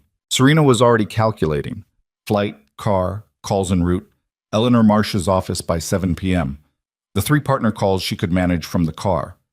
She turned around. Luca was still in the doorway. He had heard enough. The acoustics of the quiet room and Patricia's voice carrying in the stillness, to have most of it. She could tell from his face. His expression was set and still, and his eyes were doing the thing they did when he was processing quickly. Not moving, just absorbing, behind the stillness. "I have to go back," she said. To him, not Patricia. He nodded once. Not surprised. Not anything on the surface. "Serena," Patricia's voice still in her ear. "The Tanaka decision." 72 hours, she said. "I know." "If you leave Kyoto tonight—" "I know, Patricia." She said it quietly. "I'll call you from the car." She hung up. The room was very quiet. The lanterns in the garden had not moved. The stones sat in their pale sea. I heard, Luca said. I have to be in New York by tomorrow evening. She was already moving toward her bag, the operational part of her brain in full motion. What to pack, what to leave, what calls to make, in what order. The board situation can be managed, but I need to be there in person. Eleanor Marsh won't move on a phone call. I know Eleanor Marsh, and he said it carefully. I have a relationship with her through a charitable foundation board we both sit on. I can call her. Serena stopped. Turn it around. You calling her to advocate for me could be used as further evidence that DeLuca Holdings is exerting influence over the Vail Group's governance. A beat. His jaw tightened slightly. Yes, you're right. This one I have to do myself. I know. She looked at him. He was still in the doorway and he had his arms at his sides, and there was something in his posture that she hadn't seen before. Not defeat, nothing so soft as that, but the specific quality of a powerful man encountering the outer edge of what his power could reach. He could move things. He could not move this particular thing without making it worse, and he knew it, and he was standing in the knowledge of it without trying to argue his way around it, which cost him something she could see in his face. The Tanaka decision, she said. She wasn't sure why she was saying it. She already knew the implication. If you're not here for it, I know. We could request an extension. He said 72 hours. Men like Kenji Tanaka don't offer extensions. If we ask for one, it reads as uncertainty, which is the last thing we can afford right now. She pulled her bag onto the bed and started repacking with the efficiency of someone who had checked in and out of hotel rooms in emergency circumstances before. You stay. You represent us both. You tell him whatever you decide to tell him, the truth, a version of it, whatever. And you make the best case you can. That's not how this was supposed to work. No, she said. It wasn't. She didn't stop moving, folding, placing, the physical activity of packing giving her hands something to do, while the rest of her managed what the rest of her was managing. Luca, what you started to say in the doorway, don't. His voice was quiet. Don't file that away as something we'll get to later. I've watched you file things away as things to get to later for 4 months. I know what it looks like. She stopped, stood with a folded shirt in her hands, and looked at him. I'm not filing it away, she said. I'm telling you that right now I have a company that 3,000 people depend on, a board that is being manipulated into a vote that could strip me of operational control, and a 60-day window that has 41 days left on it. And I need you to tell me that you understand that those things have to come first tonight. He looked at her for a long time. I understand that, he said. I have always understood that. Something in her chest moved. She put the shirt in the bag. Call me when you meet with Tanaka, she said. Whatever he says, I want to hear it from you directly. I will. She zipped the bag, picked it up, crossed the room toward the doorway where he was standing, and he stepped aside, but not quite enough. So she passed very close to him in the narrow doorway, close enough that she could have touched him without reaching, close enough that she was aware of his warmth and the specific tension in him, the thing he was holding very still. She stopped in the corridor, her back to him. I know what you meant, she said, on the plane. What you meant by what has happened in 4 months. She didn't turn around. I just needed you to know that I know.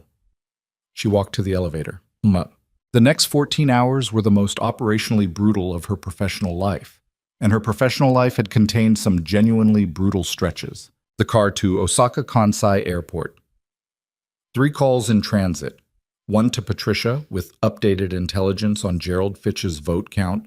1 to her CFO to prepare specific governance documentation she would need for the partner conversations. 1 to a board member named James Cooley, who had been quietly loyal to her for 4 years, and who confirmed, in the careful language of someone not wanting to be quoted, that Gerald had approached him and that he'd deflected, but that 2 of the other votes were softer than Serena had hoped. The 2 a.m. flight.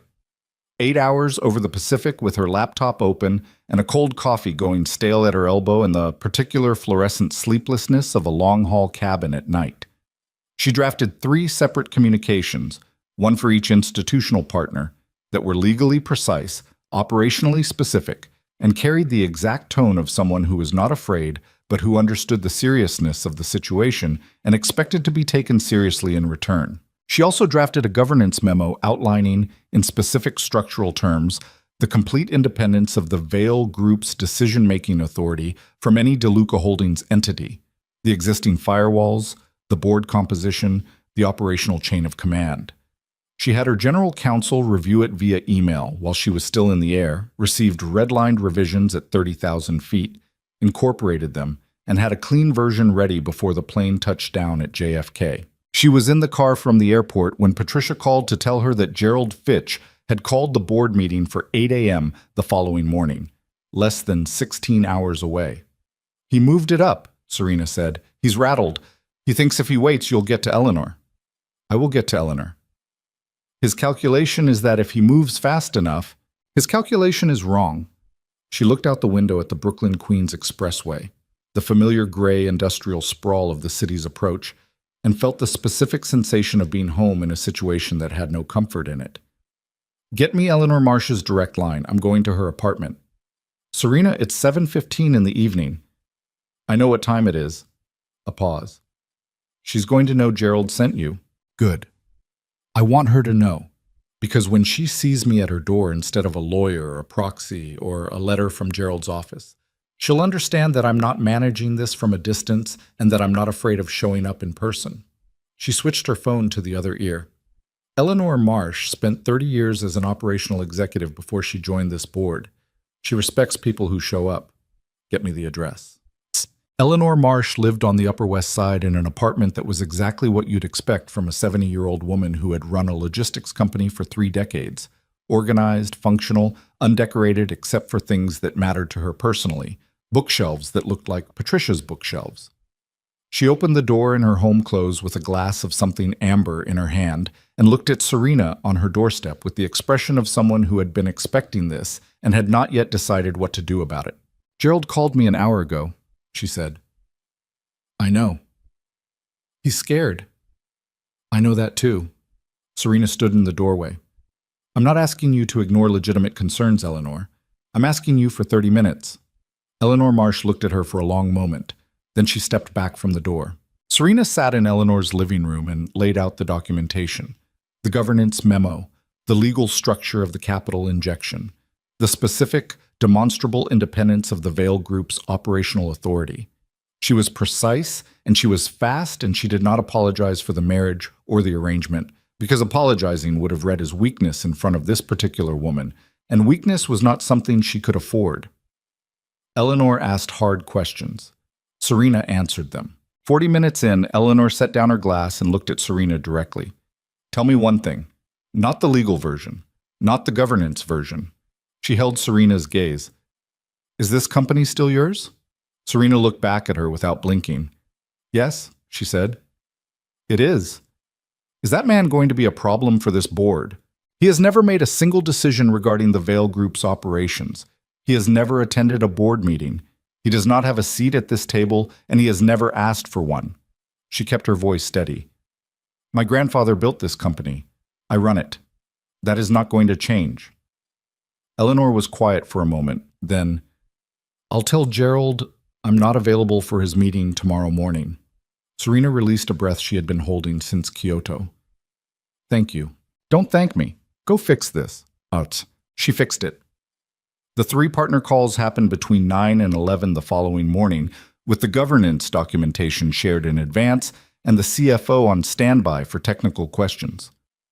2 of the 3 conversations ended with commitments to hold their positions pending further review. The third was more difficult. A fund manager named Richard Cole, who had been the quietest and therefore the most dangerous of the skeptics, a man who made decisions slowly and hated being rushed. Cole asked her at the end of 40 minutes of technical conversation a question that had nothing technical about it. "Why did you really do it? The marriage?" She had been expecting the question for 3 days and had prepared 6 different answers to it, and in the moment she discarded all of them. "Because I had 60 days and no options and 3,000 people who needed me to find one," she said. "And because the man I found it with turned out to be someone I didn't expect." She paused. "I'm not asking you to find that romantic. I'm asking you to find it honest." A silence. Then Cole said, "I'll be in touch by end of week." He ended the call. She sat in her office with the phone in her hand and the mid-morning city behind her windows, and she was exhausted in a way that went past her bones. past the physical, into the specific tiredness of someone who had been operating at full capacity for 40 hours straight on 2 hours of sleep and the specific fuel of necessity. Her phone buzzed. Luca. She picked it up. Kenji Tanaka made his decision, he said. His voice was... She searched it immediately, reading the tone, the register, the weight of it. She couldn't tell. She couldn't read it. Tell me, she said. A pause that lasted less than a second, but that she felt in her sternum like a hand pressed flat. He wants a meeting, Luca said. Both of us. In person. At the Vale Grand Tower. Another pause. He's flying to New York. When? 4 days. She absorbed this. That's not a no. No, Luca said. It's not a no. Something in his voice, careful, contained, but with something underneath it that she could now, after 4 months, identify. It's also not a yes. He said a beat. He said he wants to see us in our own space. He wants to see what we look like in the place where we actually live. Serena looked around her office, her grandfather's desk, the Manhattan skyline outside the window, the Torre Grande, 42 floors of history and concrete, and 3,000 people who had no idea how close they had come to losing everything. Okay, she said. Serena. His voice, quiet, different register. Are you all right? The question landed simply, and she felt it the same way. Simple, direct, aimed at the actual person behind the operational machine. I'll tell you when this is over, she said. Fair enough. Luca. She stopped, started again. What you started to say? In the Kyoto doorway. Before my phone rang. A silence. I know, he said quietly. I haven't forgotten. She held the phone for a moment. Outside, Manhattan moved in its endless, indifferent current, and somewhere across the city, Luca de Luca was standing with a phone to his ear, saying things he did not say to anyone.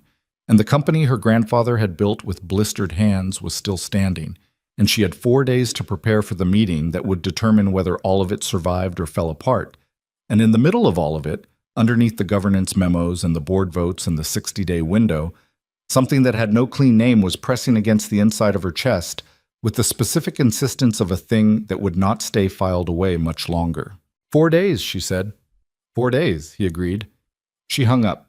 She sat in the silence of her office for exactly 60 seconds, which was all she could afford. Then she picked up the phone and called her events coordinator, because if Kenji Tanaka was coming to the Vale Grand Tower to see what they looked like in their own space, then she was going to make sure that when he walked through those lobby doors, the lobby her grandfather had designed, the marble floors her grandfather had chosen, the chandeliers that had hung in that space since 1974, he understood exactly what he was walking into, and exactly what kind of people had built it, and exactly what was at stake. She was going to give him the truth, not a version of it, the whole thing.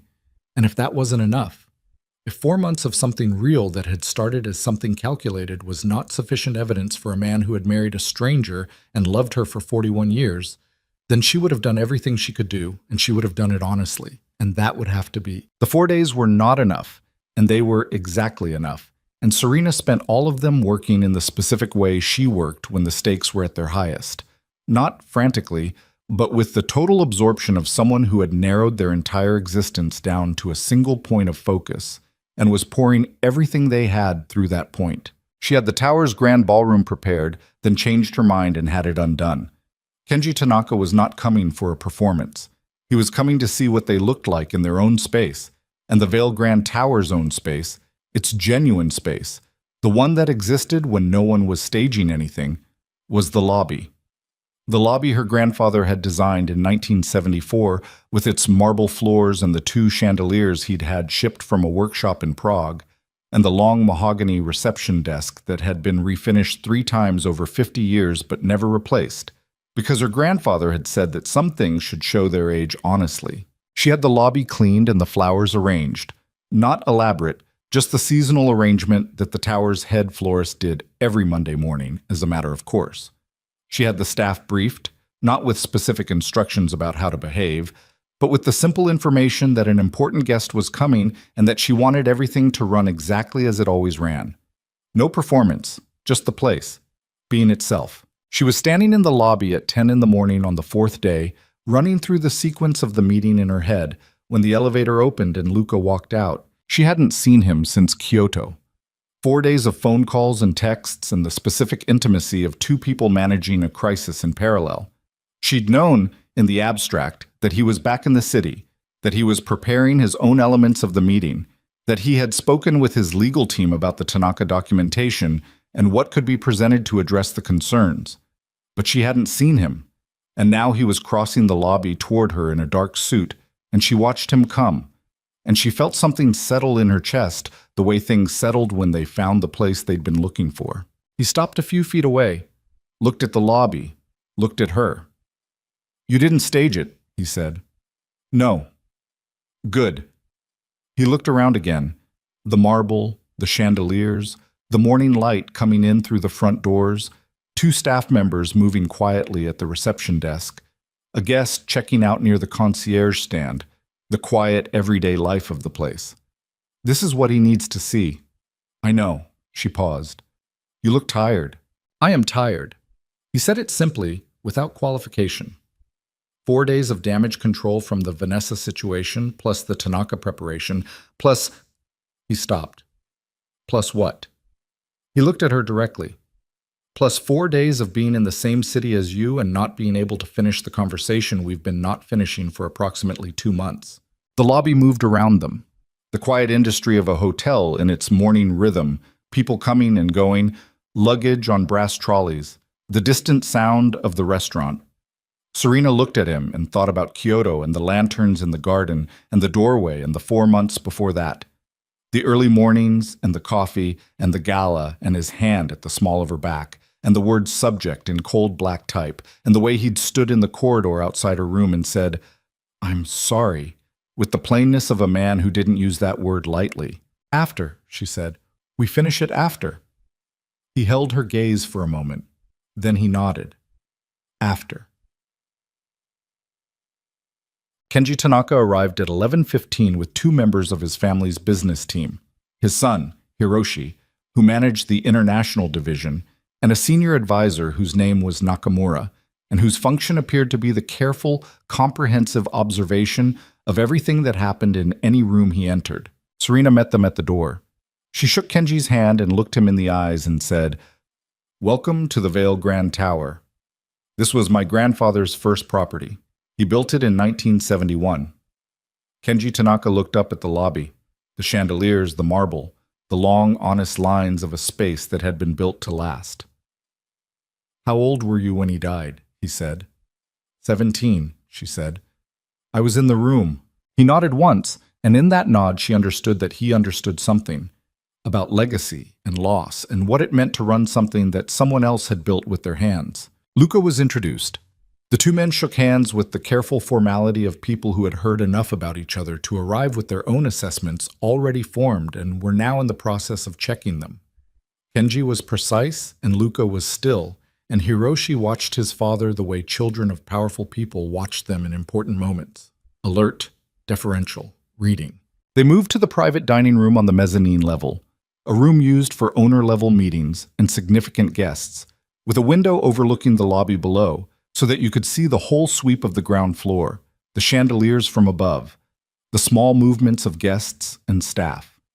Tea was served, then coffee.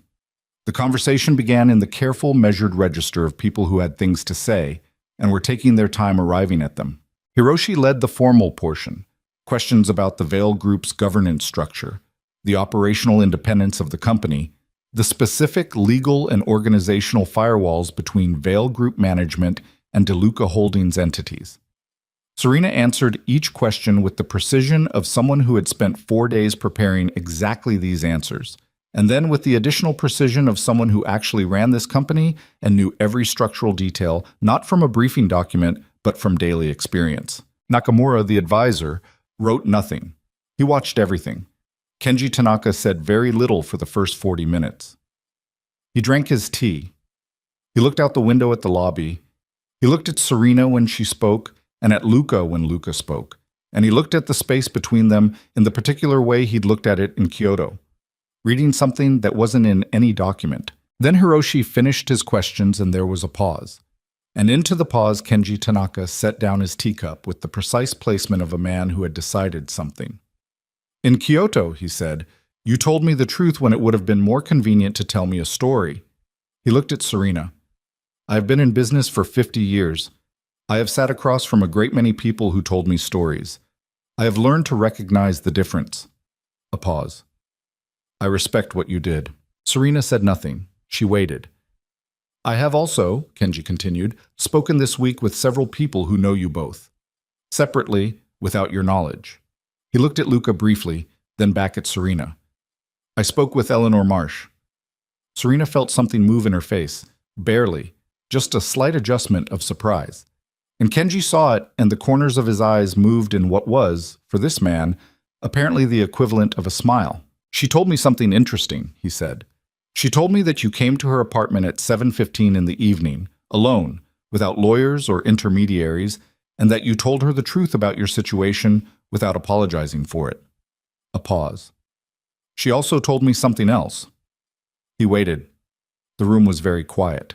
She said that in 8 years on your board, she has never seen you frightened, and that when you sat in her living room for just a moment, she saw you frightened. Not of losing the deal or the company, but of something else. His eyes were steady and completely specific. She didn't say what. I think I understand what. The room absorbed this. Serena was aware of Luca, very still beside her, and aware of her own heartbeat, and aware of the lobby below the window, the chandeliers, the marble, the ordinary life of the place her grandfather had built. She did not look away from Kenji Tanaka. Yes, she said, quietly. One word and everything in it. Kenji nodded once, very slowly. I told you in Kyoto that I do not believe how a thing begins determines what it becomes. He picked up his teacup again. Not to drink from, just to hold. My father told me that the test of any partnership is not how the partners behave when everything is going well. It is how they behave when everything is falling apart. Whether they tell the truth, whether they show up. He set the cup down. You both showed up. He looked at Hiroshi. Something passed between them. A family shorthand. A conversation in a glance. Hiroshi gave a small nod. We will proceed with the partnership, Kenji Tanaka said. The full terms, as originally proposed. My team will be in contact with yours by end of week to finalize the documentation. The air in the room changed. Not dramatically. No one moved, no one made a sound. But something released, a pressure that had been building for 3 weeks, and Serena felt it in her shoulders and her jaw, and in the specific place behind her sternum where she had been holding something very tight. She said, Thank you, Mr. Tanaka. Thank you, he said, for not making me choose between business and principle. He rose, and they all rose with him, and he looked at Serena one last time, not at her professional face, but at her, the person behind it. Your grandfather built a good thing, he said.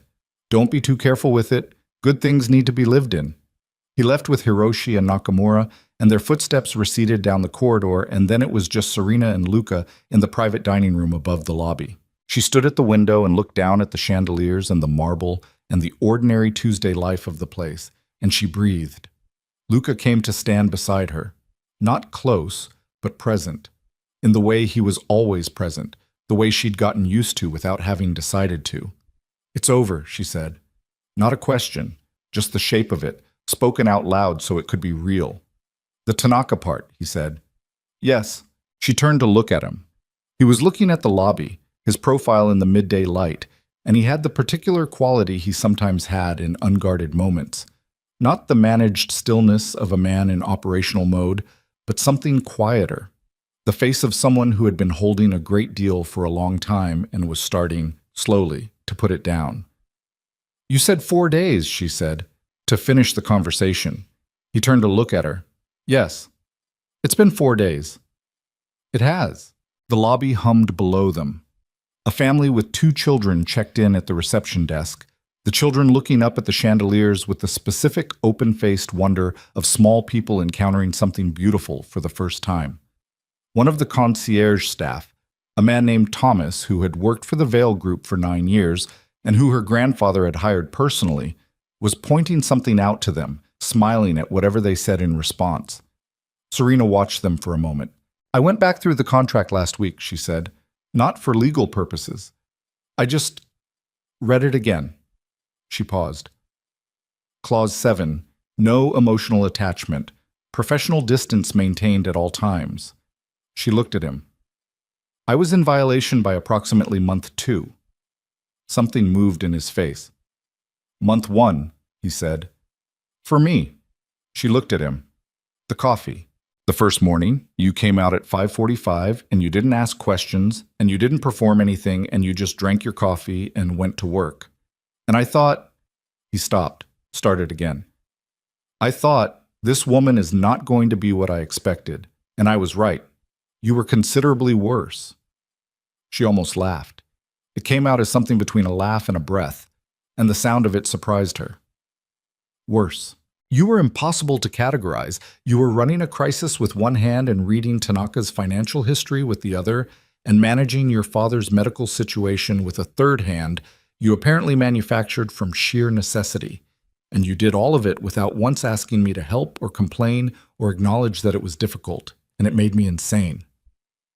That sounds like a complaint. It is a complaint, he said. I spent 3 months wanting to help you and watching you refuse to need anything. It was the most frustrating experience of my professional and personal life. She looked at him for a moment. Something had shifted in the room, the formality of it. The careful operational distance they'd maintained for months was no longer present. It had been present at 10 in the morning, and now, at noon with the lobby below them and the deal signed and the company safe, it had simply gone. Left the room at some point in the last 30 minutes without announcing itself. The word in that email, she said. Subject. I know. I need you to understand that it landed somewhere. She kept her voice steady. Not because I didn't know what the arrangement was, but because knowing something and seeing it written like that, it's different. And I carried it around Kyoto for a day and a half like a stone in my pocket. And I did my job and I got on the plane and I came home and I managed the board and I handled Cole and Eleanor and all of it. And I did it all with that word sitting in my chest. She paused. I'm not telling you this so you can apologize again. I'm telling you because you should know that it mattered, that I mattered to myself enough to let it matter. He was looking at her with a directness that had no management in it. Just him, looking at her, completely present. You matter, he said. You have mattered for longer than I handled well. I know, she said. I believe you. They stood at the window above the lobby for a moment that had no urgency in it. The first moment in 4 months that had no urgency in it. And the light came in through the front doors of the tower, and the chandeliers scattered it across the marble in the way they always had, the way they had for 50 years. And it was ordinary, and it was beautiful, and neither of them was trying to manage it. Then Luca reached over and took her hand. Not the way he took her hand at events. The operational touch, the professional signal. Just her hand, held in his, quietly, the way you held something you did not want to put down. She looked down at their hands, then up at him. The contract ends in 14 months, she said. I know. We should probably talk about what that means. We should, he agreed. Not today. No, she said. Not today. She turned back to the lobby. He did not let go of her hand. Wolves. The weeks that followed were different. Not dramatically. Nothing that could be pointed to in a single moment and named as the change. But different in the accumulated weight of small things. The mornings that were no longer careful. The evenings that no longer had the particular tension of two people maintaining professional distance in close proximity. She moved things, not her whole life. She kept the secondary suite, kept her own space, because she was not the kind of person who dissolved into another person's orbit, and he did not ask her to. But her books appeared on the living room shelves, arranged by no particular system among his, and her coffee mug had a specific spot on the counter, and she stopped going to bed at 10:30 every night just to maintain the appearance of professional hours. They argued. Not dramatically, but specifically, in the way of two people who were both accustomed to being the most decisive presence in any room and were now cohabiting. She thought he was too controlled in situations that required more visible flexibility. He thought she took risks that she had not fully calculated. They said both of these things out loud, sometimes at volume, and worked through it, and went to bed, and woke up and had coffee at 5:45 in the morning. The Tanaka partnership closed fully 6 weeks after the lobby meeting.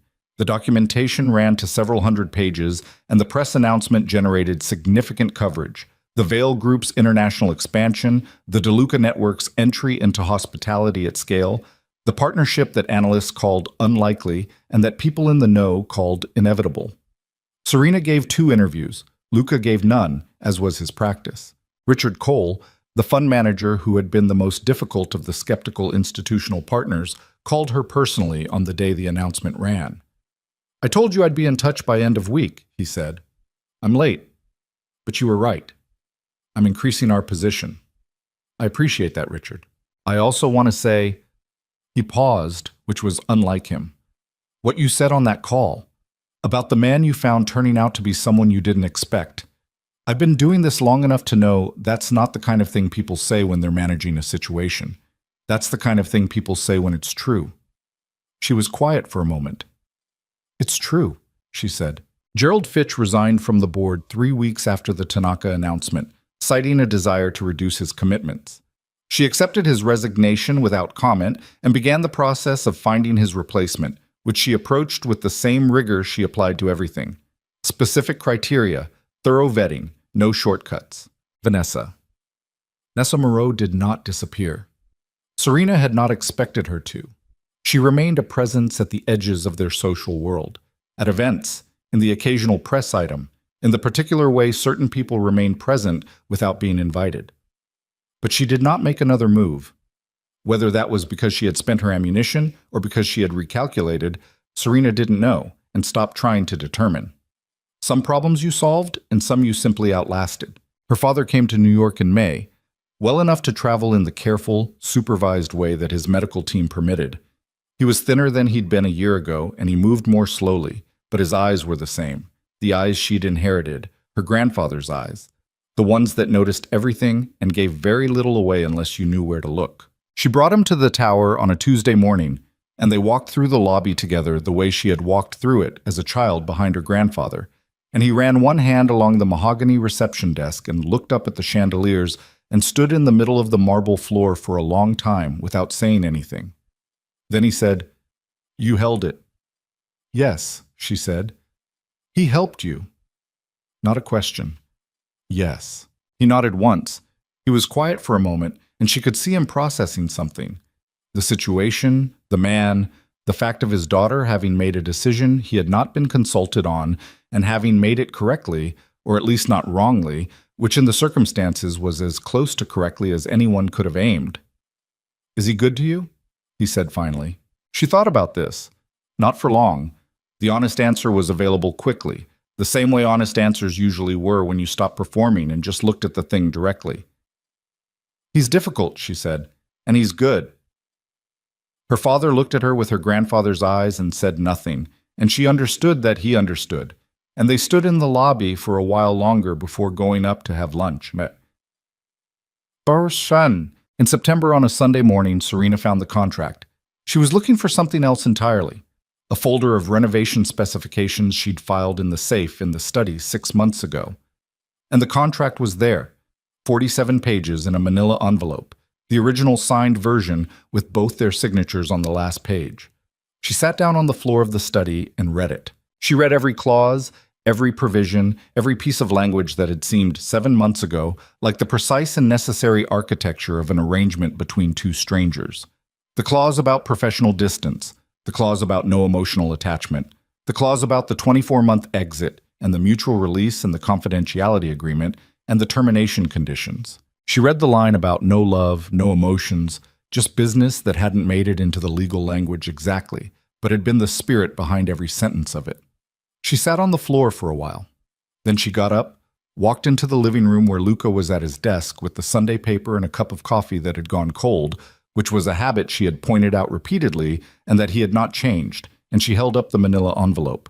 He looked up. He looked at the envelope. Something moved in his face. Recognition and something else, something quieter and older. "I found it," she said. "I know where I filed it," he said.